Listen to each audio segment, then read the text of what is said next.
नमस्कार. यशवंतराव चव्हाण महाराष्ट्र मुक्त विद्यापीठाच्या ग्रंथालय आणि माहितीशास्त्र पदवी अभ्यासक्रमातील संदर्भ साधन या विषयावर आपण आज माहिती घेणार आहोत. या अभ्यासक्रमासाठी तुम्हाला एकूण 7 विषयांचा अभ्यास करायचा आहे. यापैकी 5वा विषय आहे संदर्भ सेवा आणि संदर्भ साधन. या विषयासाठी तुम्ही एकूण 3 पुस्तकं अभ्यासणार आहात. त्यापैकी पहिलं पुस्तक आहे ग्रंथसूचींचा अभ्यास. या पुस्तकामध्ये एकूण 5 घटकांचा समावेश होतो. मित्रांनो, हा विषय मोठा आणि व्यापक असा आहे. संदर्भ साधन या शीर्षकावरून तुमच्या लक्षात आलंच असेल की अनेक प्रकारची संदर्भ साधनं तुम्हाला शिकून घ्यावी लागणार आहेत. संदर्भ साधनं म्हणजे काय हो? संदर्भ साधनं म्हणजे विविध प्रकारचं कोशवाङ्मय, शब्दकोश, ज्ञानकोश, चरित्रकोश, सूचीवाङ्मय, भौगोलिक साधनं यांनी मिळून कोशवाङ्मय तयार झालं आहे. आणि या कोशवाङ्मयाचा अभ्यास करणं हे अतिशय महत्वाचं आहे. तरच तुम्ही त्याची सहजपणे हाताळणी करू शकाल आणि त्याची माहिती वाचकांपर्यंत पोहोचवू शकाल. तर अशा या कोशवाङ्मयाचं ज्ञान आपल्याला करून देणार आहेत मुंबईच्या रूपारेल महाविद्यालयाचे ग्रंथपाल आणि या अभ्यासक्रमाच्या मुंबई केंद्राचे शिक्षण क्रमसंचालक प्राध्यापक प्रदीप कर्णिक. नमस्कार मित्रांनो, आज आपण संदर्भ साधनं या विषयाची माहिती घेणार आहोत. हे जगच अद्भुतरम्य असं आहे. ग्रंथालयामध्ये तुम्ही नेहमी येता त्यावेळेला अनेक प्रकारचे ग्रंथ तुम्ही पाहता, जे तुम्ही नेहमी वाचता. कथा, कादंबरी, कविता, नाटक, ललित लेख, वैचारिक लेख या सर्व पुस्तकांना किंवा ग्रंथांना आम्ही साधा ग्रंथ असं म्हणतो. परंतु संदर्भ ग्रंथ हे वेगळ्या प्रकारचे आहेत. संदर्भ ग्रंथांची गरज काय असते? तर संदर्भ ग्रंथांची गरज अशा पद्धतीची असते की अनेकदा वेगवेगळ्या पद्धतीचे प्रश्न आपल्याला पडतात, वाचकांना पडतात, आणि त्याची माहिती देण्यासाठी जे ग्रंथ निर्माण केले जातात त्यांना संदर्भ ग्रंथ म्हणतात. ग्रंथालयांमध्ये अशा संदर्भ ग्रंथांची खूप गरज असते. ती का असते तुम्हाला कल्पना येईल. तुम्ही जेव्हा ग्रंथालयात येता त्यावेळेला ग्रंथालयामध्ये तुमच्या लक्षात येईल की कॅटलॉग कार्ड्स केलेली असतात. आता कॅटलॉग कार्ड्स आणि आमचं क्लासिफिकेशन ह्या दोन्ही गोष्टी या महत्वाच्या आहेत. त्यांना आम्ही माध्यम म्हणतो, टूल्स म्हणतो. वाचक आणि वाचन संग्रह ग्रंथालयातला त्याच्यामधला जो दुवा आहे त्याला आम्ही माध्यम म्हणतो, आणि ते माध्यम म्हणजे कॅटलॉग कार्ड्स. त्या कॅटलॉग कार्ड्सच्या द्वारे किंवा तालिका पत्रांच्या द्वारे आपण वाचकांना काय माहिती देतो? तर आमच्या ग्रंथालयात या पद्धतीचे ग्रंथ आहेत, या लेखकांचे ग्रंथ आहेत, या विषयांवरचे ग्रंथ आहेत. वाचकांचे प्रश्न कसे असतात? तर वाचकांना कुठल्या तरी लेखकाचे ग्रंथ पाहिजे असतात. तुमच्या ग्रंथालयात पु ल देशपांडेंचे किती ग्रंथ आहेत अशी वाचकाची शंका असते. तुमच्या ग्रंथालयामध्ये फिलॉसॉफीचे किती पुस्तकं आहेत अशी वाचकांची शंका असते. किंवा काही वेळेला ययातीचे लेखक कोण हो असाही प्रश्न वाचकांच्याकडनं येतो. अशा वेळेला आमची तालिका पत्र ही वाचकांना माहिती देतात. परंतु वाचकांना एवढेच फक्त प्रश्न पडतात असं नाही, तर वाचकांचे अनेक प्रश्न असतात. त्यांना आफ्रिकेचा नकाशा पाहिजे असतो. त्याचबरोबर त्यांना काही वेळेला एखाद्या ग्रंथांचा उतारा जो असतो तो कुठे मिळेल ते पाहिजे असतं.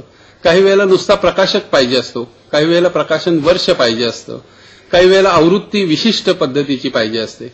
आणि त्याचबरोबर काही वेळेला वाचकांचे विशिष्ट प्रश्न असतात. अकबराची माहिती कुठे मिळेल, औरंगजेबाची माहिती कुठे मिळेल, शिवाजी महाराजांची माहिती कुठे मिळेल, अशा पद्धतीचे प्रश्न असतात.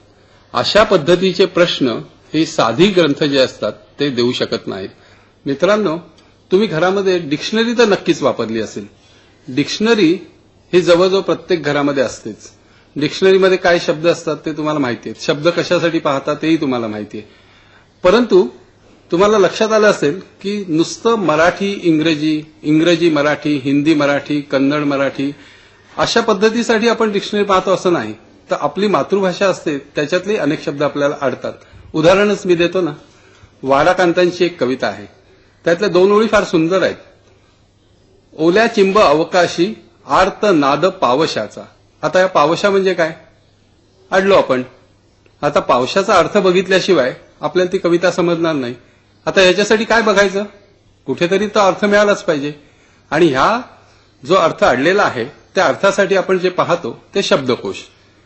शब्दकोशामध्ये काय काय आपल्याला मिळतं? शब्दाचा अर्थ तर मिळतोच, शब्दाचा उगम मिळतो, म्हणजे ज्याला आपण व्युत्पत्ती म्हणतो ते मिळतं, शब्दाचं व्याकरण मिळतं, शब्द जिथे वापरला आहे ते अवतरण मिळतं. त्या अवतरणामधनं आपल्याला रामदास, एकनाथ, तुकाराम, ज्ञानेश्वर यांनी वापरलेले जी चरणं आहेत ती चरणं सुद्धा आपल्याला मिळतात. मित्रांनो, असे विविध प्रकारचे शब्दकोश मराठीमध्ये आहेत, इंग्रजीत तर भरपूरच आहेत. शब्दकोशांचे 3 प्रकार आहेत. एक भाषीय शब्दकोश, दुसरा बहुभाषीय शब्दकोश आणि तिसरा विविध विषयांचे शब्दकोश. एकभाषीय शब्दकोश म्हणजे एका भाषेतून त्याच भाषेत दिलेला अर्थ, आणि बहुभाषीय शब्दकोश म्हणजे काय, तर एका भाषेतून दुसऱ्या भाषेत दिलेला अर्थ. तो फक्त एकाच भाषेतून दुसऱ्या भाषेत असेल असं नाही, एका भाषेतून 4 भाषेतही असू शकतो. गुजराती, मराठी, हिंदी, इंग्रजी असाही शब्दकोश आहे. विषयाचे शब्दकोश जे आहेत ते त्या त्या विषयाच्यासाठी तयार केलेले असतात. उदाहरणार्थ फिजिक्स, पदार्थविज्ञान, रसायनशास्त्र, त्याचबरोबर सायकोलॉजीचे शब्दकोश. इंग्रजीमध्ये तर असे विपुल प्रमाणात शब्दकोश उपलब्ध आहेत. मराठीत त्या मानाने ते थोडे कमी आहेत, परंतु मराठीतही शब्दकोशांचं भांडार हे खूप आहे. आता आपण मराठीतील काही उत्तम शब्दकोशांची माहिती करून घेऊया. मराठीमध्ये शब्दकोशांचा भांडार अतिशय समृद्ध आहे. दाते कर्वे यांचा महाराष्ट्र शब्दकोश हा 7 खंडांचा शब्दकोश आहे. दाते कर्वे तुम्हाला माहित नसतील, परंतु दाते कर्वे हे डॉक्टर श्रीधर व्यंकटेश केतकर यांच्या ज्ञानकोशाच्या मंडळात काम करत असत. दाते कर्व्यांनी खूप मोठं काम करून ठेवलेलं आहे. मराठीतला हा अतिशय उत्तम 7 खंडातला शब्दकोश आहे. त्याच्यामध्ये व्याकरण दिलेलं आहे, अवतरण दिलेलं आहे, शब्दाचे विविध अर्थ दिलेले आहेत. अतिशय उत्तम प्रकारचा शब्दकोश हा पूर्वी दुर्मिळ होता, परंतु आता त्याची रिप्रिंट भावे प्रकाशन संस्थेने प्रसिद्ध केलेली आहे.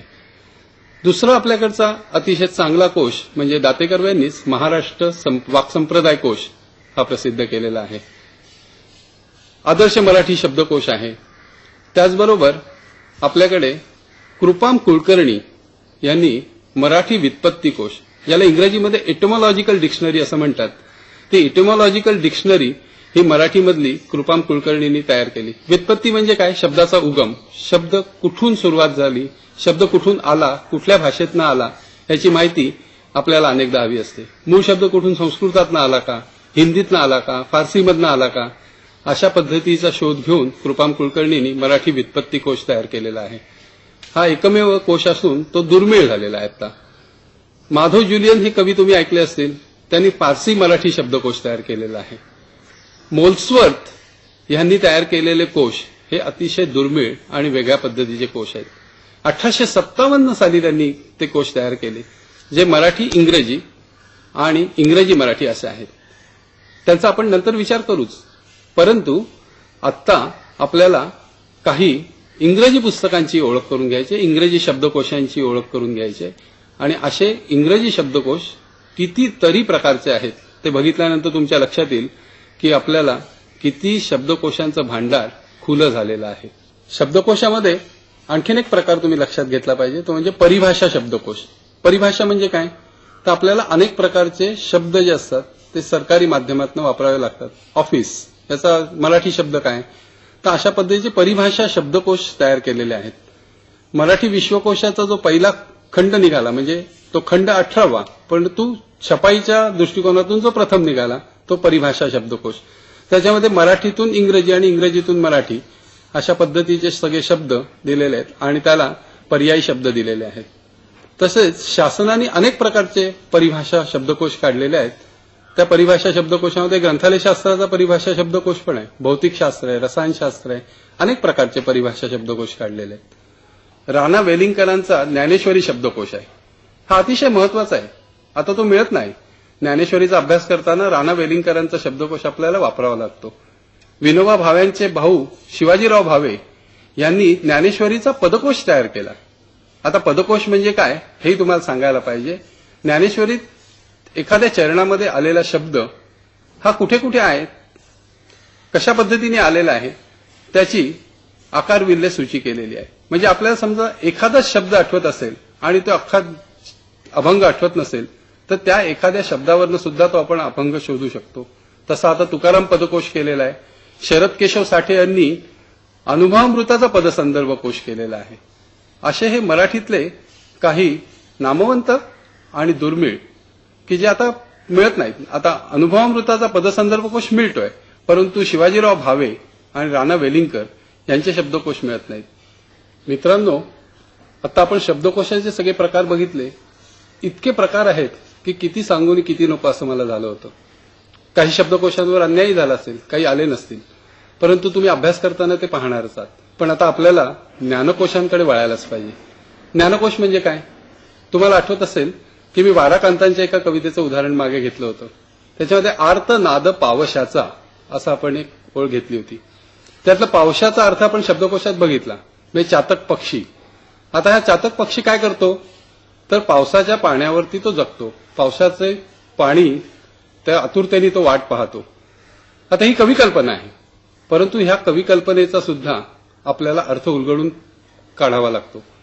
त्याचा नाद अर्थ का हेही आपल्याला काढावं लागतं. त्यासाठी आपल्याला ज्ञानकोश बघायला पाहिजे. कारण का, शब्दकोशामध्ये फक्त त्याचा अर्थ दिलाय, तर ज्ञानकोशामध्ये पावसा ह्या पक्ष्याची माहिती दिलेली आहे. ज्ञानकोश आपण त्याच्यासाठी पाहतो की एखाद्या विशिष्ट विषयाचं अधिक माहिती मिळवण्यासाठी आपण ज्ञानकोशांकडे जातो. ज्ञानकोश जे आहेत ते दोन प्रकारचे आहेत. एक सर्वसाधारण ज्ञानकोश आणि दुसरा विषयांचा ज्ञानकोश. सर्वसाधारण ज्ञानकोश म्हणजे काय, तर सर्वसाधारण जे वाचक आहेत त्या सर्वसाधारण वाचकांच्यासाठी तयार केलेला तो ज्ञानकोश. त्याच्यामध्ये सगळ्या विषयांची माहिती येते. अगदी तत्वज्ञानापासून ते फिजिक्सपर्यंत, साहित्यापर्यंत सगळी जगातलं जेवढं ज्ञान आहे तेवढं त्या ज्ञानकोशामध्ये समावेश त्यांचा केलेला असतो. विषयाचा ज्ञानकोश जो आहे तो विषयाचा ज्ञानकोश हा विशिष्ट विषयासाठी ज्ञानकोश तयार केलेला असतो आणि तो विशिष्ट वाचकांच्यासाठी तयार केलेला असतो. आता विशिष्ट वाचक म्हणजे कोण, तर पदार्थ विज्ञानामधले एखादा वाचक असेल आणि त्याला जर काही माहिती पाहिजे असेल तर सर्वसाधारण वाचकाला जी माहिती लागेल ती त्या विशिष्ट वाचकाला लागणार नाही, कारण त्याचं विशिष्ट पद्धतीचं वाचन झालेलं आहे. त्याला सर्वसाधारण माहिती देऊन चालणार नाही. त्याला अधिक खोलातली, आकृत्या असणारी आणि पूर्णपणे ते एक्सप्लेन करणारी अशी माहिती असली पाहिजे. ही माहिती आपल्याला विषयाच्या ज्ञानकोशांमध्ये मिळते.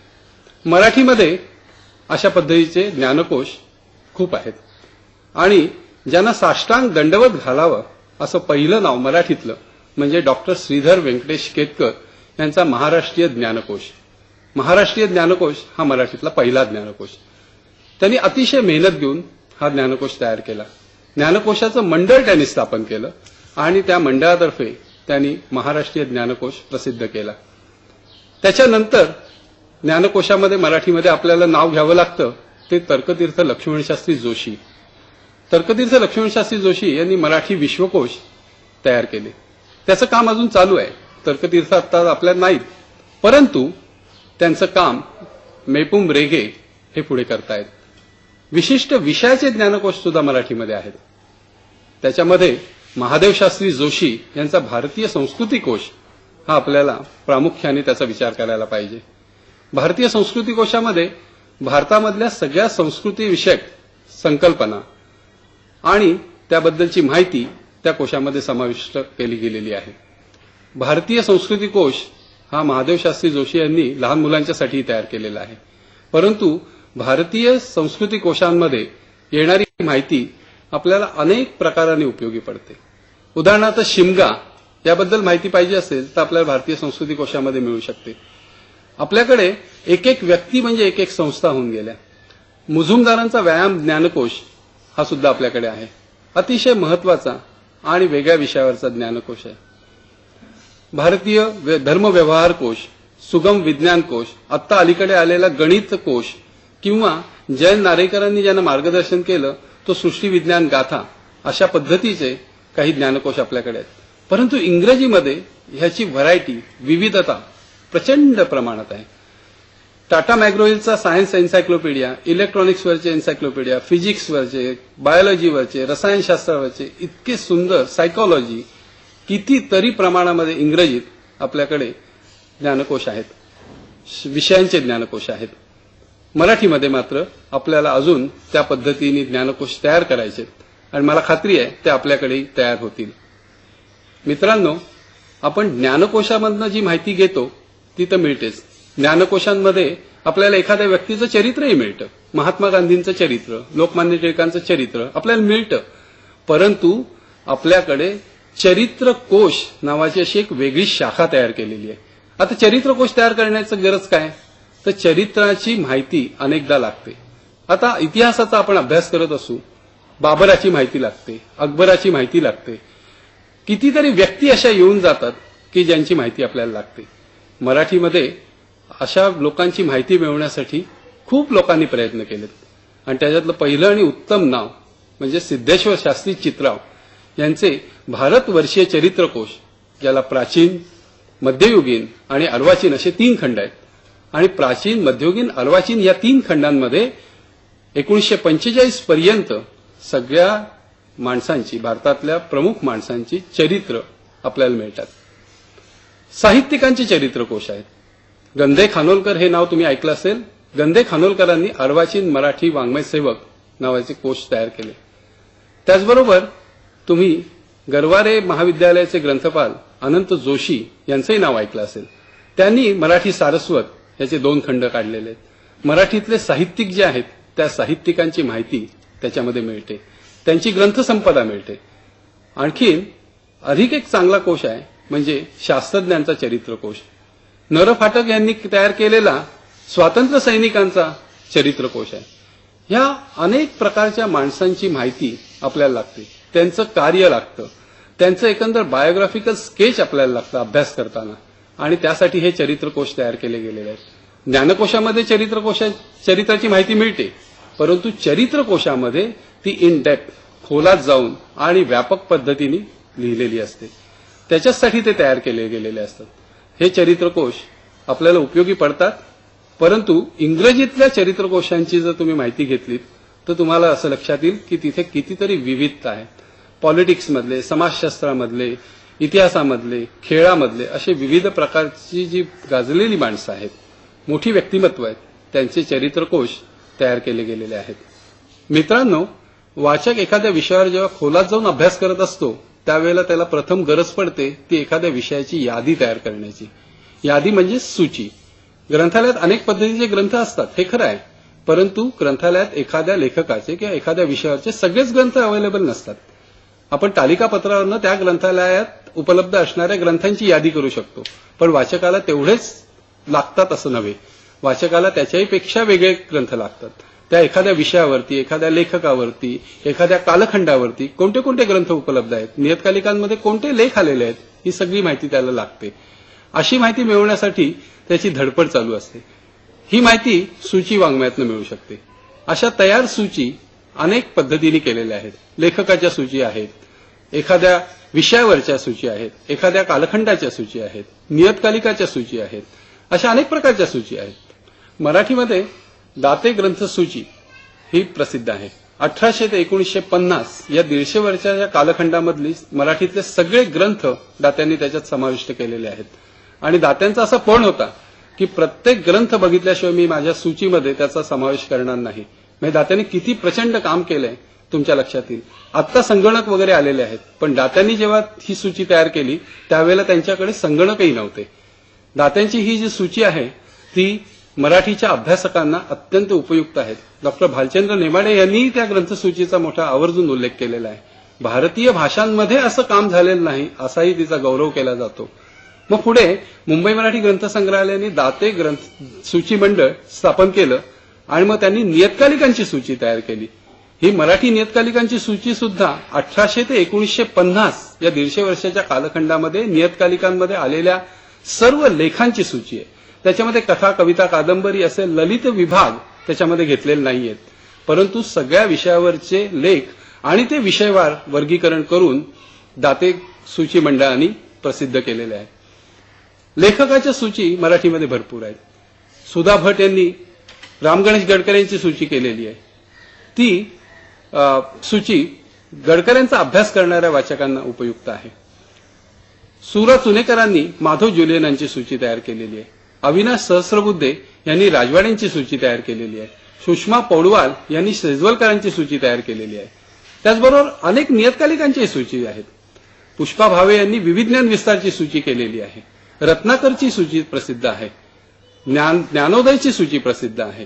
अशा पद्धतीच्या ह्या सूची आहेत. कालखंडाची सूची ही मराठ्यांचा कालखंड हे पॉप्युलरनी अलीकडेच प्रसिद्ध केले. त्याचबरोबर अलीकडे सध्या गाजते ती सूची म्हणजे सत्यकथेची सूची. जोशी यांनी ती सूची तयार केलेली आहे. ह्या विविध प्रकारच्या सूची आहेत त्या आपल्याला अभ्यासकांना उपयोगी पडतात. ह्या तयार सूची असतात, त्यामुळे वाचकांचा वेळ वाचतो आणि त्यानुसार त्यांना त्याचा अभ्यास करता येतो. मित्रांनो, सूची वाङ्मय समृद्ध आहे. इंग्रजीमध्ये तर आहेच. राष्ट्रीय ग्रंथसूची म्हणून आपल्या कलकत्त्याच्या नॅशनल लायब्ररीतर्फे प्रसिद्ध होते आणि त्याच्यामध्ये भारतातल्या सगळ्या पुस्तकांची यादी आपल्याला मिळू शकते. मराठीची यादी प्रसिद्ध होते. अलीकडे ती प्रसिद्ध होऊ शकलेली नाहीये, पण राष्ट्रीय ग्रंथसूची ही आपल्याला फार उपयुक्त ठरते. इंग्रजीमध्ये अशा विविध प्रकारच्या, ज्याला आपण बिब्लिओग्राफीज म्हणतो, तशा बिब्लिओग्राफीज आहेत. ह्या बिब्लिओग्राफीज आपल्याला उपयोगी पडतात आणि आपल्याला मग पुढे अनेक प्रकारचे संदर्भ लागत जायला लागतात. आपण एकदा वाचनाचा अभ्यास सुरू केला की नुसतेच फक्त चरित्रकोश, ज्ञानकोश, शब्दकोश, सूची असं लागत नाही, तर अनेकदा भौगोलिक साधनं सुद्धा आपल्याला लागतात. म्हणजे नकाशे लागतात, गॅझेटियर्स लागतात आणि त्याचबरोबर स्थलकोश, ग्रामकोश अशा पद्धतीचे कोश लागतात. आता गॅझेटियर्सची गंमत अशी आहे की गॅझेटियर्समध्ये त्या त्या जिल्ह्याची किंवा त्या त्या गावाची संपूर्ण माहिती दिलेली असते. लोकसंख्या असते, हवामान असतं, तिथे पिकणारं पीक येतं, अशा विविध प्रकारची माहिती त्याच्यामध्ये समाविष्ट केलेली असते. बॉम्बे गॅझेटियर्स हे दुर्मिळ ग्रंथ सुद्धा आपल्याकडे उपलब्ध आहेत आणि आता डिस्ट्रिक्ट वाईज गॅझेटियर्स तयार केलेली आहेत. पण मराठीतल्या एका नामवंत गॅझेटियरचा आपल्याला उल्लेख करायला पाहिजे. मराठीमध्ये हा प्रयोग नागो चाफेकरांनी आमचं गाव बदलापूर या नावाने केला. आमचं गाव बदलापूर हे जे पुस्तक आहे त्याच्यामध्ये बदलापूर ह्या गावाविषयी सगळी माहिती त्याच्यामध्ये दिलेली आहे. मित्रांनो, ही झाली भौगोलिक साधनं. पण त्याच्याही पुढचं एक आपल्याला संदर्भ साधनं बघायला पाहिजे, ती म्हणजे वार्षिकं. वार्षिकं का तयार होतात? तर वार्षिकं अशासाठी तयार होतात की ज्ञानकोश जे तयार होतात त्यांचा कालखंड 5-5, 6-6 वर्ष, 10-10 वर्षाचा असतो. दुसरी आवृत्ती यायला वेळ लागते. परंतु ज्ञान काही याच्यासाठी थांबत नाही. ज्ञानाला वाटा अनेक असतात, ते येतच असतं. आता हे ज्ञान कुठे समाविष्ट करायचं? तर ते ज्ञान त्या वार्षिकांमध्ये समाविष्ट करायचं. त्या त्या वर्षात नव्याने आलेलं जे ज्ञान आहे ते वार्षिकात समाविष्ट केलं जातं आणि त्यामुळे वाचकांची गैरसोय होत नाही. अशी वार्षिकं भरपूर आहेत. स्ट्रेट्समन इयरबुक, एन्सायक्लोपीडिया ब्रिटानिकाचं इयरबुक, त्याचबरोबर Manorama yearbook, India reference annual आणि मराठीतलं एकमेव वार्षिक म्हणजे दास्ताने यांचं महाराष्ट्र वार्षिक. हे वार्षिक आपल्याला त्या वर्षातली माहिती देतं.